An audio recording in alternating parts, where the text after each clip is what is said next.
What's going on, everyone? Jeremy here from Unsleeved Media. And as we wind down the week, ready for the official Ixalan Booster Box and Fat Pack, which will drop Friday night, midnight, Central Time. Make sure you have notifications turned on so you get notified immediately when I upload it. These are usually the most fun openings around this time of year. Now, a couple people have sent to me some screenshots from what seems to be a pretty selective survey that Wizards of the Coast did. I'm actually registered with several different Wizards accounts in several different email addresses, and I didn't get any notice of it. I didn't see anything publicly tweeted about it. It doesn't appear to be a public survey, which is interesting. And then they also had some questions in the beginning part of the survey to sort of prove that you actually play Magic, which is definitely interesting to me. But the most important takeaway from this survey is that it would appear that Wizards of the Coast is at least very strongly considering redemption cards in the packs in the future. And I honestly think it's an all but certainty at some point very soon. I don't think it will be this year, but in the spring set, I could absolutely see it. But the concerning thing is there are several questions around what increased booster pack price you would be willing to pay in exchange for this booster redemption. And I don't think I've seen a more clueless hypothesis out of Wizards of the Coast in my entire life.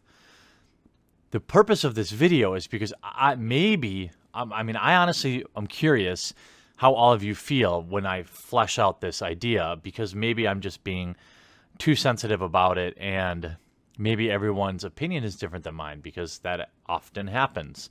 I need to be open to you all disagreeing and maybe changing my mind.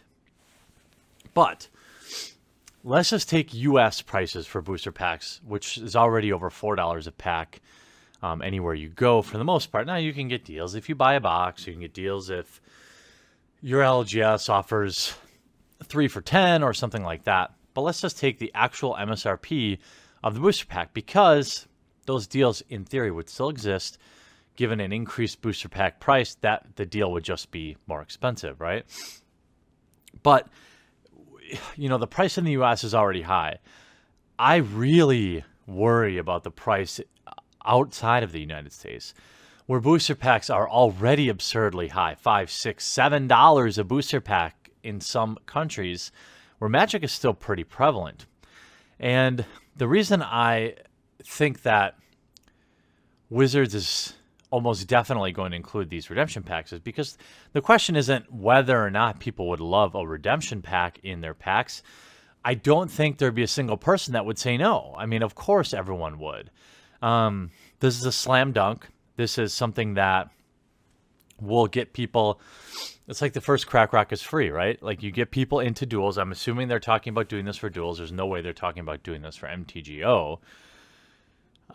You know, when I thought about it in MTGO, if they did it, which I guess, like, it's possible. If they did it in MTGO, I could see why they would try to increase the price to try to create some value for the redemption card, to try and retain some secondary singles price on MTGO. And I think financially you could make a case for that, but the overwhelming majority of people that buy booster packs don't also play MTGO. There's some crossover, probably 20%, but the overwhelming majority of people can only afford to do one or the other. So the survey posed several different kind of scenarios. Basically it was trying to figure out how much more you would be willing to pay for your booster pack in exchange for this redemption card. And to that I say, what? Booster packs are already too expensive. I mean, yes, we all here, especially my channel, Unsleeved Media here, I love opening booster packs that have spicy cards in them. Who doesn't? Expensive cards. That's a big part of it, right? But you can't tell me that having a redemption code in the pack has any real additional cost. I think you can see how they print their own their own advertising cards on the back of tokens the way it is. Why couldn't you just print your redemption card here, right? So we've already debunked that putting these redemption cards in there would really have any hard printing costs. Now, there would be the technology in creating the barcodes, and then, you know, there is a hard development cost in adding that redemption feature, especially if they do the webcam thing like Pokemon TCG does. I get it. There would be some cost to that. However, us Magic players already absorb the cost of any marginal upgrade that Wizards of the Coast seems to provide. And in fact, if you look at the printing quality as it continues to prove to be substandard, we would be paying more for even worse quality cards. I would consider paying, like, if you gave me a number, is there a number that I would be willing to pay? And this question goes for all of you too. Is there a number that you'd be willing to pay in addition to the booster pack price to get this redemption card? I think it's reasonable. I think you can make a case as Wizards of the Coast that there is a hard development cost here. My guess is I've done many very large development projects. I can't imagine this would be more than, I mean, this is not no money. This is not very little money, but, you know, a couple $100,000 all in, all in.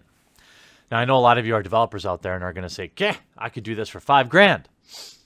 Maybe you could, but we know big companies like Hasbro don't work with freelance workers.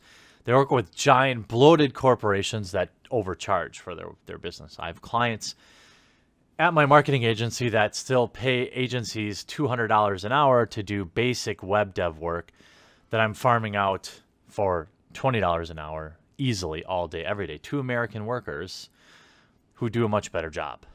So I think the idea of, you know, somebody coming from Microsoft coming into Wizards of the Coast, spending money wisely, that's out the window. But if you said, all right, Jeremy, you're either going to get them or you're not going to get them, what's the price? I would say, okay, a penny. If you raise the booster packs by 1 penny, I'm sure you could pay for it. You sell millions of booster packs, raise it by a penny, fine. It's like a stadium tax. Here in Wisconsin, we had the stadium tax. It paid for the stadium, and then, of course, the stadium tax never went away. But it was such a small amount of money that most people were just like, whatever about it. But, you know, this seems really short-sighted. If you give people a booster pack redemption to go play MTG Arena, you're going to get... There isn't a cheaper form of marketing out there other than using your shill YouTubers. Like, there isn't a cheaper form of marketing other than, like, people streaming your game than including a redemption card. Let's say you got... Here's what I'm afraid they might do. They might do some sort of thing where you get these cards that are worth points. And every, like, 3 or 4 booster packs you buy, you earn points towards trading them in. I think this is probably a fair middle ground. I didn't see any questions or no screenshots were sent to me of this as a survey question, but I could see that as a middle ground. Look, you buy a booster box, you get the equivalent of, I don't know, 10 digital packs in MTG Arena. I think that would probably be fine. It doesn't absolutely have to be 1-to-1. I don't see much of a cost in making it 1-to-1. I still think people will buy booster packs. But I would rather see them not increase the price anymore because they're already too expensive, and we've already had a price increase in the recent history. But to give us points towards digital boosters, I think that would be a fine middle ground. But my question to all of you is, what do you think? If they were free, if they were 1-to-1, would that make you more or less likely to play one of their digital offerings? If the price was negligible, penny or 2, would you care? One of the prices that they listed on the survey was as high as $1, if I remember correctly. If packs went up by $1, I would never buy another booster pack again. That would be insane. But we've seen Wizards make some real boneheaded company first, player second decisions in the past. So we can't rule it out. Maybe we can get enough of a discussion going on in this video. I know Wizards watch my video. I have insiders at Wizards that tell me via email and DM that people there watch my videos, even though they can't publicly say that they support or do watch them or share them, they do watch them. So my guess is if you leave your comments in the comment section down below, somebody from Wizards of the Coast is going to be reading them. So maybe if you don't have a strong opinion about the exact price, maybe weigh in on what would make you play these. You know, they didn't ask us YouTubers. Wouldn't it have been great to ask us YouTubers to give a link to this survey? Because I could have got, 1,000 or 2,000 people to fill out this survey that I know play Magic. But, they don't do things the smartest way all the time, in my opinion. And I'm interested to see what your reaction is. I think I know what it's going to be. But I thought this was definitely worthwhile talking about on the main channel. I look forward to the Ixalan openings here on Friday, and we'll talk to you again real soon.